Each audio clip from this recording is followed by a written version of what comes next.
How are ya? Hello. Is that Lisa? Oh my God. I should put on my glasses. Then I could actually see better. Let me read your comments. Let me brand this. How should I do this? Put a banner. There we go. And brand it with my podcast, Mating Matters. Why not? Hi, everybody. Come on board. I'm just waiting for, let me put the comments over here. Facebook, YouTube, Twitter, LinkedIn to come online. Hi, Linda from Pasadena. How are you? First of all, always tell me where you're watching from because I like to know. Let me know where you are. Hello, Akshay. Did I say it right? Akshay Sharma from Ottawa. I was on with my friend Karen from Ottawa today because she's tutoring my kid from afar. So who knew that because of Zoom, we would actually see and talk to some of our distant friends and relatives even more. So where else are you guys? Hello, I see all the highs. Tell me where you're watching from. It's always exciting for me. Hi, Dr. Wendy O'Connor. If you guys don't know Dr. Wendy O'Connor, trust me, look her up. You will just feel happy the moment you're in her presence. She has the most amazing, beautiful energy, and you will love her. Hi, Karen from Lakewood, California. Hello, Thousand Oaks. How are you? Tijuana. Nice. You drinking tequila down there? That's what I like to drink. You know what's funny? I went to Gelson's yesterday, and I have this favorite new tequila. I don't drink very much lately. The beginning of COVID, it was a nightly little shot of tequila I needed. But now, a couple times a week. And hello, Corona, how are you? Hello, Washington, D.C. Oh, Julianne, you're over there in Washington, D.C. That's right. Anyway, so I go to Gelson's, and I have this famous favorite tequila called Nosotros, us, ours, right? And they have the bottle there, but it's filled with rice. I'm like, where's the tequila? They said, too many people steal it. It's so popular now. It's a local brand. I should contact them about sponsoring. Anyway, it's called Nosotros. And what I like about it, I just do the Blanco. It's very light, very mild, doesn't make you feel too drunk, doesn't give you a headache. You sleep okay afterwards. Hello, Shannon from Wisconsin. Wow, from Wisconsin. Is that cool? I think you're watching on Facebook. I can see all the different places because I have LinkedIn, Facebook, YouTube, and Twitter over here on this camera. And then I have my Instagram live up there. Okay, so I want to talk about attachment today because I was on a podcast today. Hello, Andrea from Oregon. How are you? And I got into a deep conversation with this podcaster about sort of the science of attachment and the health piece. I was watching a video this week from the Albert Einstein School of Medicine in New York City. And they run a special early child development lab where they take fragile families where the parents themselves may have suffered trauma and abuse themselves. And they basically teach them how to be healthy and happy parents and have a secure attachment with their kids. But they also do saliva samples with the babies before and after the training. The love training, I like to call it. And what they have found, hello, Kareem from Sydney, is that babies and children who have an insecure attachment style, their cortisol levels go up because they're either afraid of their caregiver or they're worried where their caregiver is because they're being neglectful.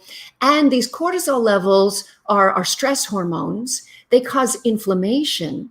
And these children, when they're followed for a long period of time, actually are seeing higher rates of heart disease, high blood pressure, and strokes. So early life attachment not only is a blueprint for love that we take into our adult romantic lives and then try to overlay it onto somebody and make them behave like we need to get them to behave because that's familiar to us, but it also can impact our health for a really, really long time. Hi, Solange from South Lake Tahoe. How are you? Is South Lake Tahoe different from Lake Tahoe? Like, is there a particular part of the lake? Like if you're on the southern shore, it's cooler or something? Just curious. Or whether it's its own separate city, maybe. I don't know. Corn Metallica's always here. Our favorite regular NASCAR Megadeth Metallica guy. Good to see you. Yes, you're on Facebook. Okay, so any questions about, I'm just rambling about attachment style, but if you've been having relationships where I was and still am too attached to my mother, how can that affect my adult love life? Well, in a big way. First of all, what does too attached mean? Sometimes kids, sadly, when a parent's emotional needs are not met in adult relationships, they will almost parentify a child and turn that child into their boyfriend, girlfriend, like not a sexual relationship, but they have this emotional bond that really the child feels guilty about having an adult romantic relationship because it feels like they're having an affair on their mother. If you do your job well as a parent, you work yourself out of a job, right? You try to get them out of the nest and separate. But plenty of people have fused relationships with some of their parents, and it's hard to make that break. So yes, the answer is it can impact it. Somebody asked me, South Lake Tahoe is a city in the southern part of Lake Tahoe. So it's its own city. Interesting. Hello, Mr. Clarence. How are you? Where's that baby girl? He is one of my daughter's former and most beloved special ed teachers, Mr. Clarence Graham. And he fell in love with another special ed teacher. So cute. And then they had the most adorable little baby girl. And he knows that I love baby porn. So he's always sending me the cutest pictures. And when I get them, my heart just goes because there's actually some truth to it, okay? That if you've been a bonded, attached mother to a baby and a toddler, when you see those bundles of cuteness again, you get a little rush of dopamine. Literally, how either Instagram or TikTok or something, how they get to know your preferences? When I turn on TikTok or Instagram and I go to for Wendy, all it is pictures of cute babies. Because I've always been clicking on it a lot. I don't know. And now my kids are 17 and 22. And I don't know if I'll ever see a grandchild, but there you go. Anyway, so if anybody has any other questions about relationships, about parenting, it is really not only our emotional lifeline, but it is the key to our physical health. Hi, Nate from Nashville, Tennessee. It's the key to our physical health. It's the key to our mental health. And while I'm not a believer in this idea that, you have to have a soulmate or you have to have somebody that you meet early in life and stick with it until death do you part. I think a lot of that was invented by humans and cultures and patriarchy and for economic reasons. But I do believe we are wired to bond. And as an evolutionary psychologist, there's a lot of evidence that even in our anthropological past, there was plenty of pair bonding. There might have been a few affairs here and there, but that happens today too.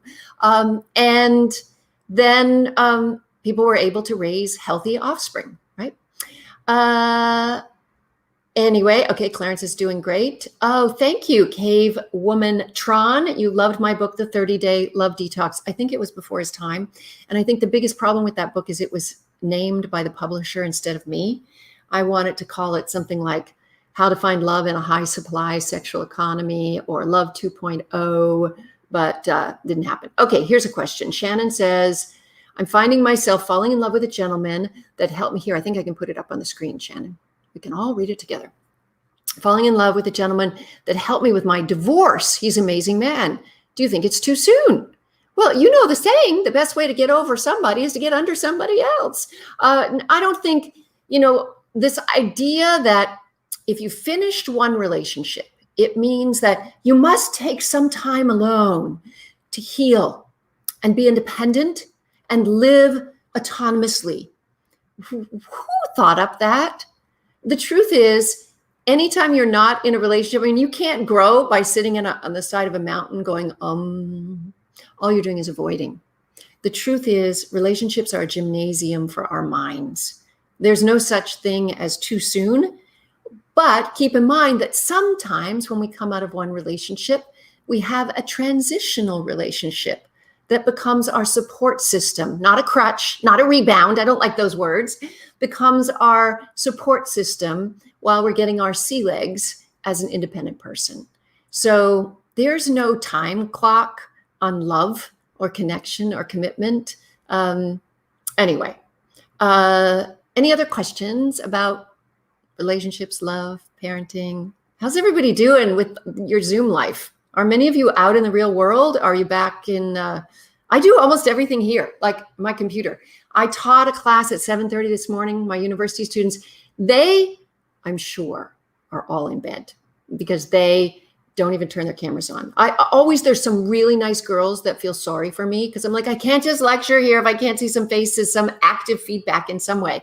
And so there's always some nice young female students who turn on their cameras. Here's a good question. Somebody says they get stomach pain and anxiety when they're entering a new relationship and commitment really scares them, right?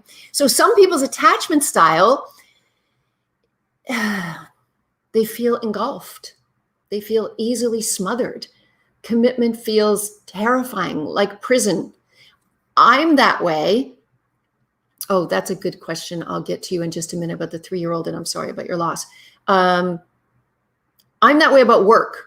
So the reason why I've always had 4 jobs, and people are like, why don't you just stick to one thing and get hugely successful at that one thing? But I always do 4 or 5 different things, is because the one time I had one contract that was 100% exclusive and nobody else could hire me, I just felt like I was in prison. I felt like I was in jail. So let me put another, hi, Brian, you're back. I'll just put another banner up just so I have something. Let me go back onto the comments. One question on Instagram was, how do you tell a 3-year-old that their grandparent has passed away? It's a tough one. Now, you have to understand that when they're 3, they don't have the whole concept of death nor permanence yet, right? So in some ways, it's easier because you can go with the magical stories of turning into an angel or a butterfly or always being there in your heart. Grandpa's not coming back. Grandpa's not suffering anymore. It's a good thing. If you have religiosity, you can use the metaphors that religions use, but be straight, kids know, and also be real about your own feelings. Let them know that you're feeling sad and you're feeling lost too. Anyway, good to see you, Brian. You're back. You're well. COVID's behind you. Now you're sporting that cool antibody. Aren't you cool? I was reading this article because how they're saying, well, we're not sure if the antibody is 100% protective. But I read this article this week that said we've had like 5 million cases in the world of COVID-19. And we've had about 5 documented cases of people getting a second time. So, Brian, I think you're going to be okay, Brian. I think you're covered. Now, the question is for how long? Thank you, Shannon, for saying you listen every Sunday and Wednesday. And I'm going to put up a compliment because why not? Hey, I sit here alone with a 17-year-old who rolls her eyes at me. So if I can't get on a live stream and put up a compliment, why not, right? Somebody asked me, what's my favorite music? Old jazz. I didn't even have to think about that. Lately, I've been putting along Brazilian jazz. And you're going to ask me which artist. And here's how you're going to know what an idiot I am when it comes to music. So I mostly just choose those apps based on genre, right? I'll do playlists based on genre. And when you do that, you start to forget who the artists are. But generally, if they're old and dead and a crooner, Charlie Parker, Stan Getz, Sarah Vaughan, Dinah Washington, Etta James. I mean, these are the people I love to listen to. And I usually put on music when I'm cooking. Glad to see, I'm putting Brian's comment up because he says he's well. And there's one of my number one, I hate to even say fan or follower. I feel like you're a friend, Brian, because we've been online together for 10 years. So it's a thing. If you're just coming on in my live stream, make sure you tell me where you're watching from. I always like to know. Love the animal rug. Good layout behind you. Well, thank you, WCS Rambo. So here's the thing. My vegan friends don't like me, but I was raised on a dairy farm. And I like to think like, if you're going to eat a hamburger, you might as well use every part of the animal. Sorry, that's just I'm paleo.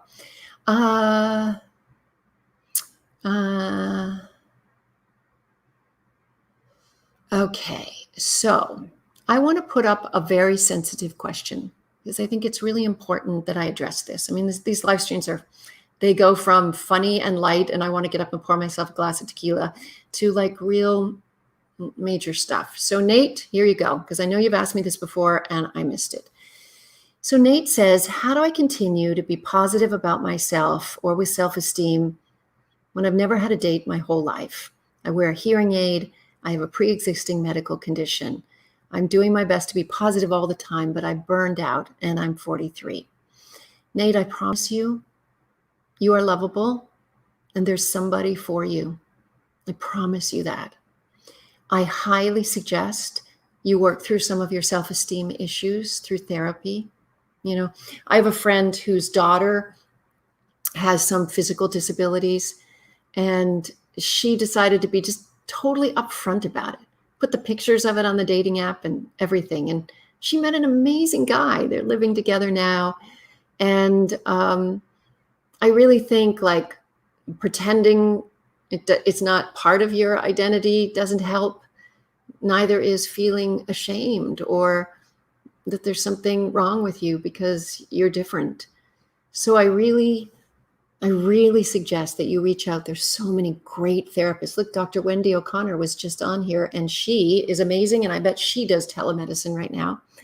And you're getting some nice comments, Nate, over from Instagram. People are saying, Nate, you got this. So you've got lots of people with you. I would love for you to keep checking in and letting us know. Other people are saying, I know how you feel, etc. So Nate, we're with you and you got this. And I really hope you can reach out to somebody. Oh, here's the you got this. So we got somebody else. Corn Metallica is always asking about Tony Noakes. I think he's fine. I don't know. I only see him once in a blue moon when they bring him out of wherever other state he lives in. I need it. Oh, here's a good question. Let's go up here. Andrea says, I feel I need to break up, but I've been procrastinating as he's so nice. So many positive qualities, but feel chemistry is missing. It sucks. I'm wondering, Andrea, do you mean the sexual chemistry? Because so many pieces of relationships can be learned. They're skills, right? Whether we're talking about conflict skills, communication skills, sexual communication skills, etc.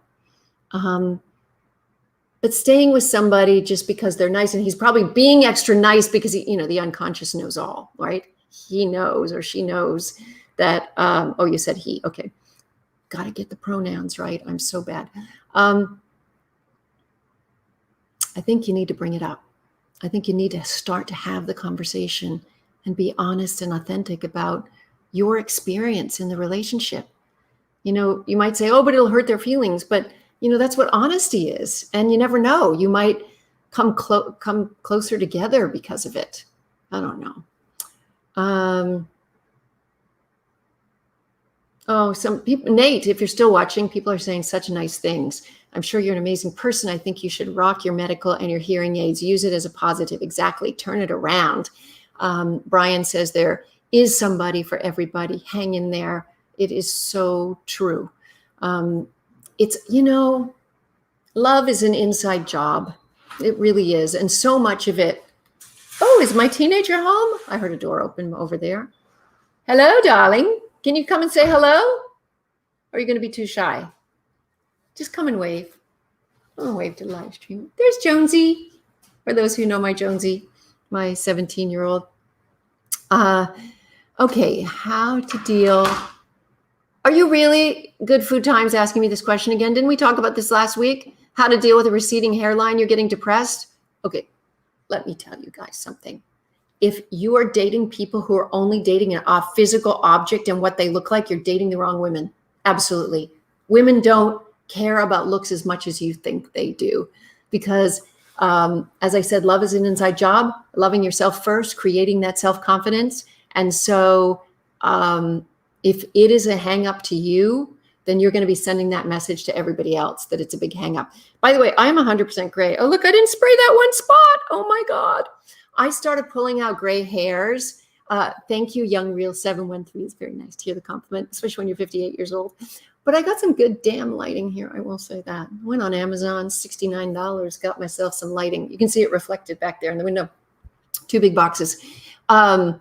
Anyway, oh, somebody said hi, Jonesy, too. And Linda says hair is optional. So get that. So here's the deal. I started pulling out gray hairs in my like late 20s.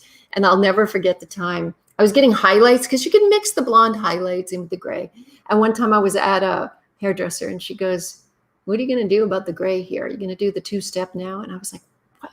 Like, what do you mean?" And she starts parting it at the back. She's like, "You're like really gray."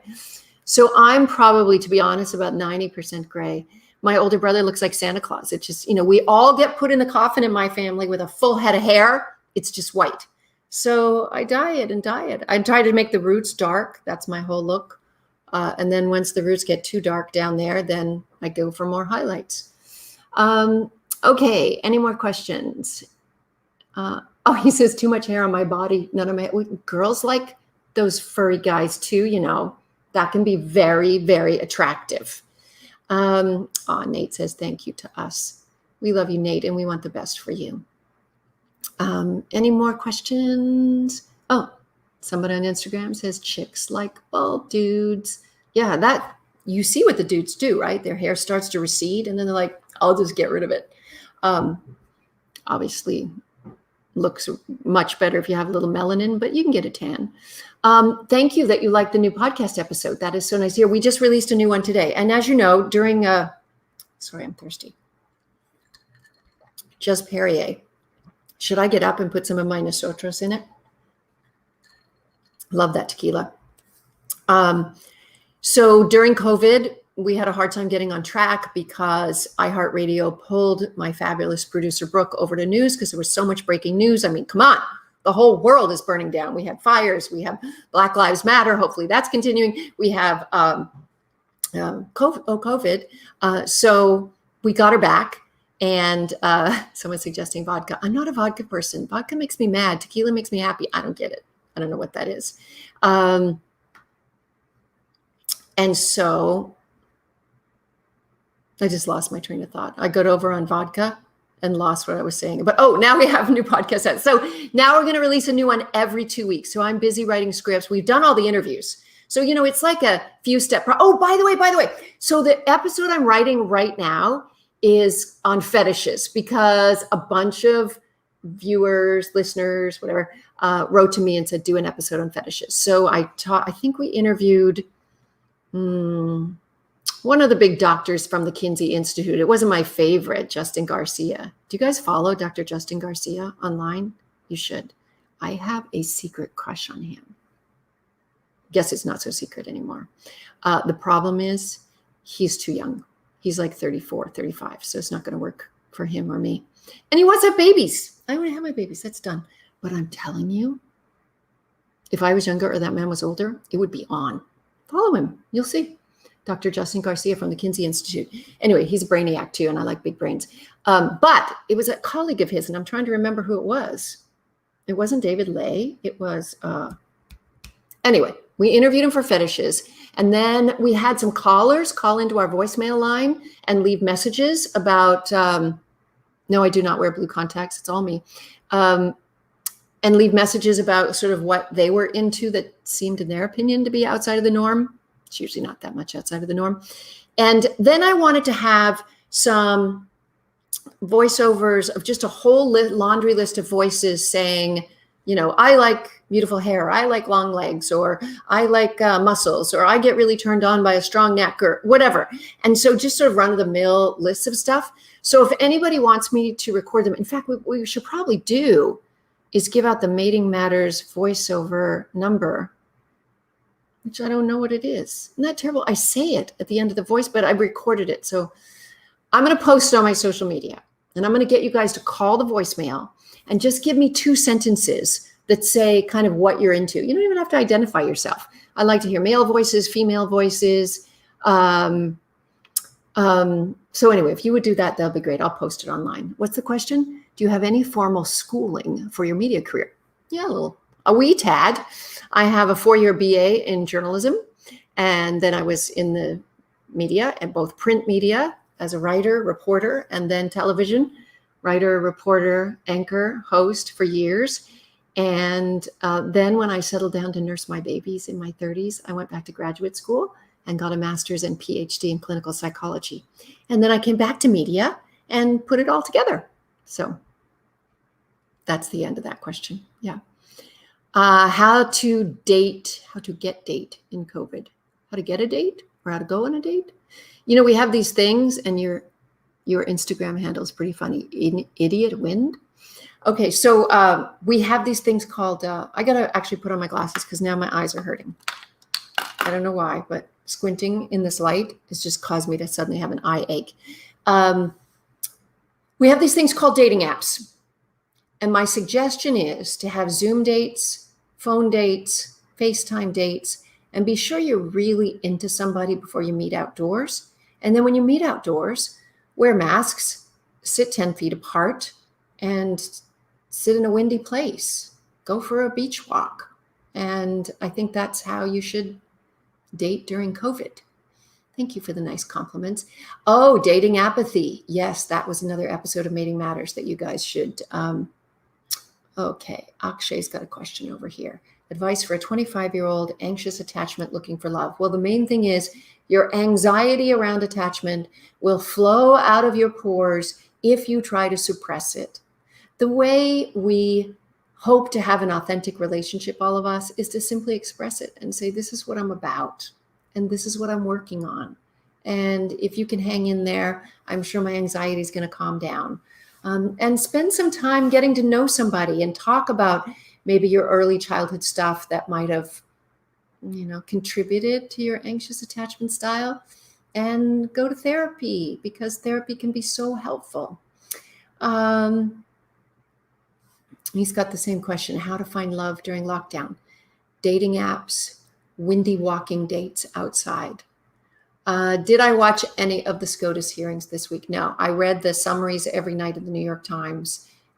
As far as I was concerned, it's not a hearing. It's just a confirmation commercial. So,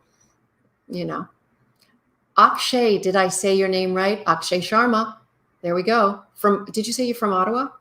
I can't remember. Are you in Ottawa? I have family in Ottawa, lots of families. Should we wrap it up? Anybody have any more questions that are coming my way? Oh, any tips for disorganized maternal attachment? Wow. Well, here's one interesting fact is that if you can go through the motions and create a secure attachment with your kids, you can actually start to heal yourself too. So, but again, I keep saying this over and over. Don't do this alone. Have a trained professional. There's so much great telemedicine out there. All right, I'm going to go because I have to cook for that kid now. It's dinner time for us. I'm going to make some tilapia fillets with a salad and some vegetables. And I think I'm going to pour myself a glass of tequila. Why not? Before I go, something really, really important. How come I forgot to tell you this? So if you've been following my Instagram, you know that there's a breaking big media story this weekend. I can't tell you what it is because I promised the investigative reporter who's been investigating this story for more than a year that I would not be the one to break it. She's going to break it. It is coming out on Saturday in Europe. I'm sure the New York Times will pick it up by Sunday. I'm going to have a very special live stream where I will tell you all about it. I am featured in this 6,000-word article, something painful from my past. That's all I will say. I am going to be here, wherever you are now. I'm going to be here at 7 p.m. on Saturday night. I will have a very special guest, a supermodel, in fact, who had a similar thing happen to her.